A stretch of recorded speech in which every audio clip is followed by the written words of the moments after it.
জানো তো, পছন্দের মানুষের দেওয়া ফুলটা কারোরই ফেলে দিতে একদমই ইচ্ছা করে না। তাই সেটাকে কেউ বইয়ের পাতায় মুড়ে, অথবা কোনো এক কোণে, অথবা কেউ কারোর ফাইলে স্মৃতি হিসাবে রেখে দিয়েছে। কিন্তু অনেক সময়ই হয় যে সেই ফুলটা হারিয়ে যায়। তাই সেই ফুলটা হারানোর থেকে আমার মনে হয় তোমরা এরকম সুন্দর সুন্দর কানের বা ঝুমকা বা পেন্ডেন্ট কাস্টমাইজ করে রাখতেই পারো।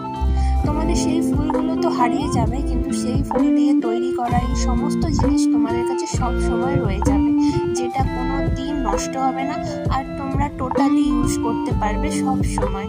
তো আজকেরও ছিল সেরকমই একটা কাজ। আমাকে আমার এক বন্ধু তার জারবেরা ফ্লাওয়ার আর গোলাপগুলো দিয়েছিল। সে বলেছিল যে এই বাটারফ্লাই ইয়াররিংসের মধ্যে সেটাকে প্রিজার্ভ করে দিতে, যেন সে সারা জীবনের মতো সেটাকে স্মৃতি হিসেবে রাখতে পারে। তো কেমন হয়েছে অবশ্যই জানিও। টাটা।